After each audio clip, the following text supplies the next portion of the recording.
Chers internautes, je suis ravi de vous revoir, de vous retrouver dans cette série d'entretiens réalisés dans le cadre du trentenaire du département culture, qui, je le rappelle, coïncide avec le cinquantenaire de la Convention de l'UNESCO sur le patrimoine mondial culturel et naturel et qui coïncide également avec les 40 ans de la conférence mondiale de l'UNESCO sur les politiques culturelles de développement durable Mondiacult de Mexico.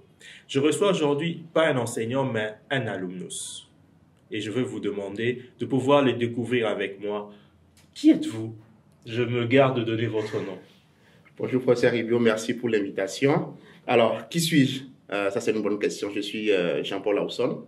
Je suis béninois, ancien étudiant de la 15e promotion, la promotion en 2015-2017. Et j'ai eu l'occasion de vivre pendant 2 ans l'expérience alexandrine, ici à l'Université Senghor. Un souvenir qui reste très heureux pour moi parce que j'ai passé 2 belles années à découvrir l'Afrique, à découvrir le monde de la francophonie avec d'autres jeunes venant nous étions 23 pays. Et donc, c'était un cocktail très intéressant. D'accord. Pour nous aider à mieux vous connaître, pouvez-vous nous dire qu'est-ce que vous avez fait après votre passage à Alexandrie, ici à l'Université Senghor? Alors, après mon passage à Alexandrie, à l'Université Senghor, faut dire que d'abord, je suis venu en spécialité gestion du patrimoine culturel. Et j'ai travaillé sur les politiques d'archivage, puisque les archives font partie du patrimoine culturel. Et dès que je suis rentré en 2017, j'ai eu l'occasion de partir pour un autre programme de recherche en France, dans le cadre d'un programme Erasmus. Et aujourd'hui, je suis en 3e année de thèse. Je vais, Inch'Allah, bientôt soutenir ma thèse de doctorat en études patrimoniales à l'Université de Cergy en France. D'accord, vous êtes rendu doctorant. Est-ce que vous pouvez nous dire en quoi votre passage à Senghor a contribué à forger ce que vous êtes aujourd'hui, ce que vous apprêtez à devenir demain? Alors, mon passage à Senghor était, je l'ai dit tantôt, très productif parce que c'est ici que j'ai élaboré mon projet de thèse. Je me rappelle, en 2016, je savais déjà qu'après l'université Senghor, je voudrais faire une thèse de doctorat pour pouvoir après enseigner à l'université. Et donc, j'avais commencé par rédiger les prémices de ce sujet-là de recherche qui aujourd'hui occupe mes journées, mes réflexions, mes travaux. Et donc, c'est grâce en partie à l'enseignement que j'ai reçu ici, à la qualité des professeurs qui sont venus nous dispenser les cours, que aujourd'hui, je peux dire que je suis un véritable produit de Senghor qui, quand même, d'ici quelques années, envisage de transmettre aussi ce que j'ai appris à d'autres jeunes, à d'autres étudiants sur le continent dans le domaine du patrimoine culturel.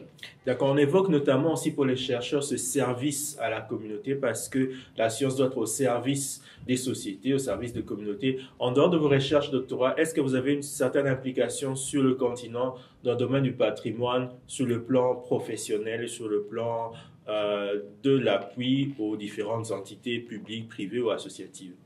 Oui, effectivement.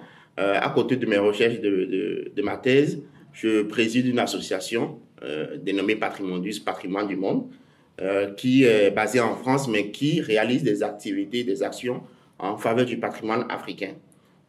Avec l'association, par exemple, l'année dernière, nous avons réalisé une exposition virtuelle sur les costumes traditionnels du Cameroun.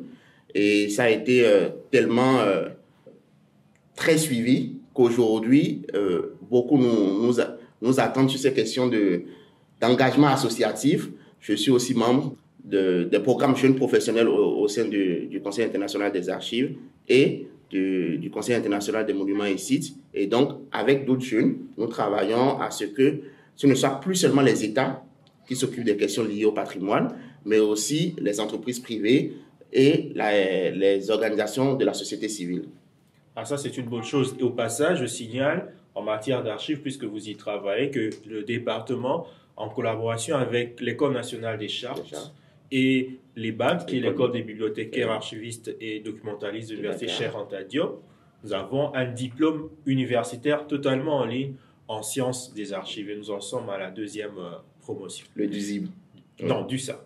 Le CIB, c'est en sciences de l'information et des bibliothèques, avec l'ANSIB cette fois-ci. Mais revenons un peu au contexte actuel, parce que si nous avons l'occasion d'échanger avec vous, c'est parce que vous êtes venu comme intervenant au colloque international de la pierre au papier, du papier numérique, que nous appelons affectueusement PPPN. Dites-nous un peu sur quoi portait votre intervention. Alors, déjà, pour la petite histoire, il faut dire que j'avais été retenu en 2018 pour participer au PPPN 1. Mais à la dernière minute, je n'ai pas pu faire le déplacement. Et cette fois-ci, j'ai tenu à être présent parce que ça fait 5 ans que je suis parti. Et en 5 ans, beaucoup de choses ont changé à l'Université Senghor. C'était aussi l'occasion pour moi de revenir dans cette maison qui m'a formé, dans cette belle ville d'Alexandrie que j'affectionne particulièrement. Et dans le cadre du PPPN, j'ai présenté une partie de mes recherches sur la numérisation et la médiation des collections patrimoniales dans les musées en Afrique de l'Ouest. Une partie de ce travail qui consiste à concevoir une plateforme, un portail mutualisé pour permettre aux musées en Afrique de l'Ouest de pouvoir présenter leurs collections au public. D'accord. Il y a quelque chose que j'ai retenu. Vous avez passé une expérience, vous avez une expérience intéressante d'Alexandrie. Est-ce que vous pouvez me donner quelques anecdotes? Alors, ça rend aussi la vie piquante, intéressante. Effectivement. Alors, Alexandrie, j'ai souvent l'habitude de dire qu'Alexandrie a été un tournant marquant de ma vie personnelle et professionnelle. Parce que quand je venais en 2015 à Alexandrie, j'avais une petite appréhension. C'était mon tout premier voyage à l'international, à part les pays limitrophes du Bénin que j'ai visités. Et je me demandais, est-ce que j'allais m'en sortir? Et quand je suis arrivé, je me suis retrouvé avec 198, pour ne pas dire 200 jeunes, comme moi, venant de 23 pays. Et tout de suite, on avait cet élément commun, la langue française. Quel que soit le pays dont nous provenons, il y avait cette langue française qui nous réunissait. Et donc, facilement, on a pu s'adapter. Et je me rappelle, je disais il y a quelques jours aux étudiants de la 18e promotion que nous, notre promotion a été une promotion particulière. On a connu 2 recteurs, le professeur Albert Loud qui partait et le professeur Thierry Vedel qui entrait.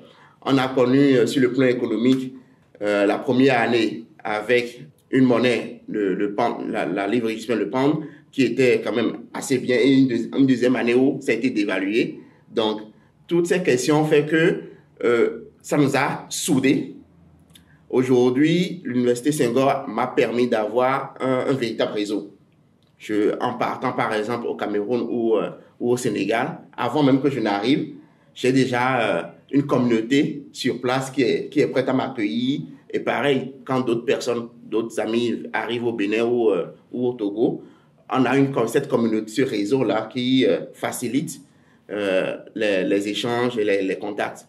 Et donc, une anecdote, c'est qu'il y a eu une fois, bizarrement, puisque je suis blogueur, un matin, je prenais le minibus pour venir à l'université et j'ai pensé à un article. J'ai écrit l'article sur mon blog et vu que je fais partie du réseau des blogueurs de RFI Mondoblog, l'article a été tellement apprécié.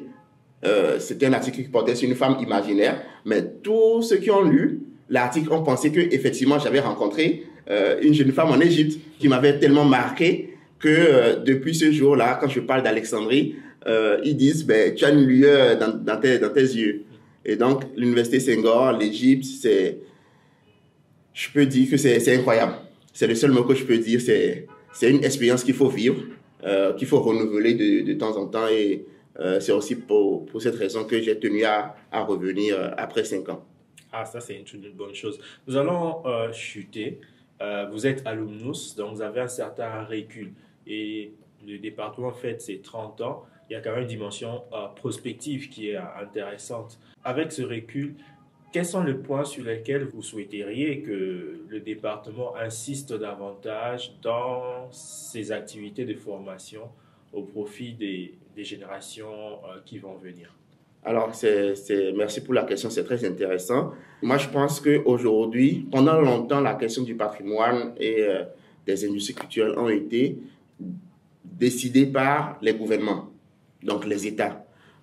Aujourd'hui, la tendance est beaucoup plus de permettre à la société civile, aux jeunes, de s'engager, de réaliser des actions parce que là où l'État peine à trouver du financement pour véritablement développer et prendre soin du patrimoine, l'action des jeunes et de la société civile à travers les associations, les fondations, les ONG et les entreprises, donc l'entrepreneuriat, je pense que c'est une question très importante sur laquelle il serait intéressant vraiment de développer de nouveaux modules de formation pour nos jeunes frères qui vont arriver après. Et donc, à côté de l'entrepreneuriat, je crois, il est aussi important... Nos jeunes frères et nos jeunes sœurs. Effectivement, nos jeunes sœurs et nos jeunes frères. Effectivement, et donc, à côté de l'entrepreneuriat, je pense que la question du réseautage doit être renforcée.